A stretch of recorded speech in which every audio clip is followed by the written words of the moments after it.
The uppermost floor in the reference labyrinth, indicated by this icon on each of its folios, concerns the structure and dynamics of the neighbor worlds and the synapse that runs like an endless corridor between them.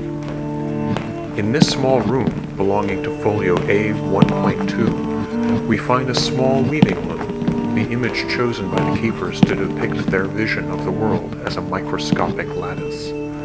The keepers believe neighbor worlds, rather than being far away, are in fact threaded in between the spaces of our own local lattice, hence the term neighbor.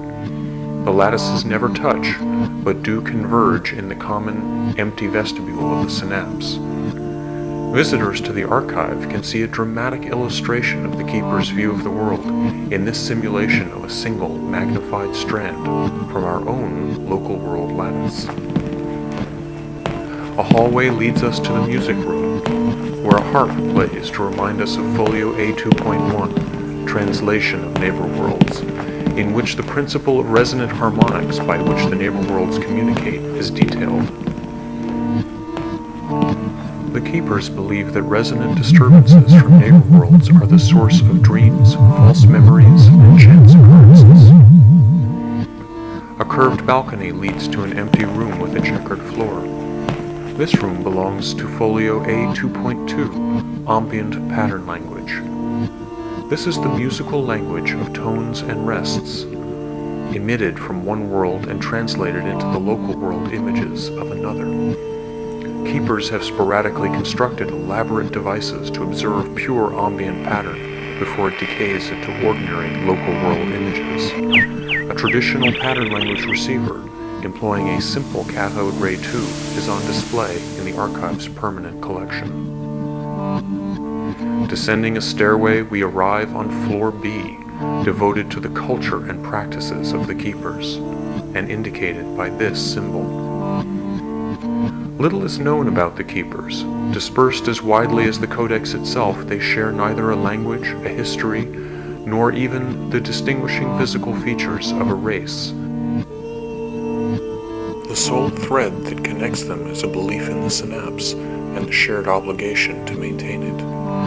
So assimilated are the keepers into the cultures they have adopted in diaspora that some may fulfill the sacred obligation without even knowing themselves to be keepers.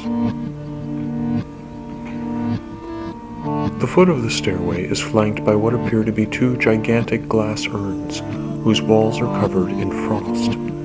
These are pattern language amulets described in folio B3.3.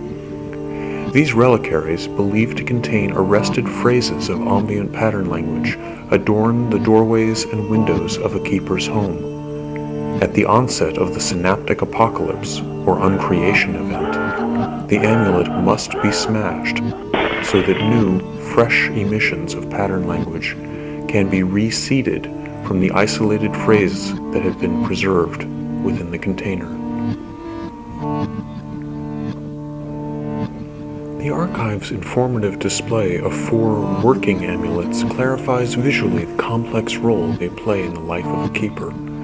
There are also examples of the many forms pattern language amulets can assume, such as the bonded penny, the ball of string, and the carbon ring or rock candy amulet. Down the second stairway, we find ourselves on level C. This floor is dedicated to the diverse varieties of synapse experience, the actual sensations associated with being between worlds. The keepers believe that synapse experience is not limited to them, but is in some form happening to all of us, continually. The room at the bottom of this stairway is empty, but for the large circular well in the center of the floor. Peering into its depths, we are reminded of folio C2.1, Here-There-ness, Portals and Portality, which examines the crucial role of doors, mirrors, elevators, turnstiles, even toilets, as markers in navigating the synapse. These visors, comprising the archive's collection of guide entity masks, evoke with their haunting gaze perhaps the most intimate of thresholds.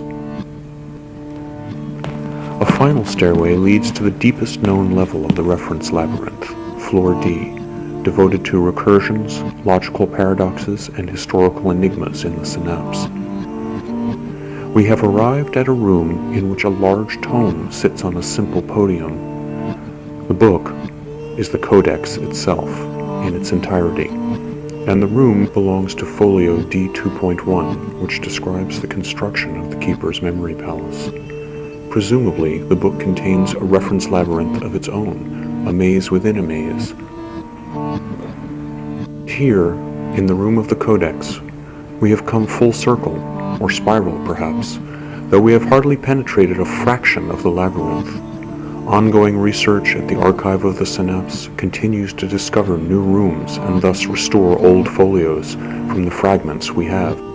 With a careful eye, they can be found subtly embedded in widespread sources that range from the wry comedy of the Upanishads to the bold metaphysics of vaudeville to the romance of modern quantum mechanics.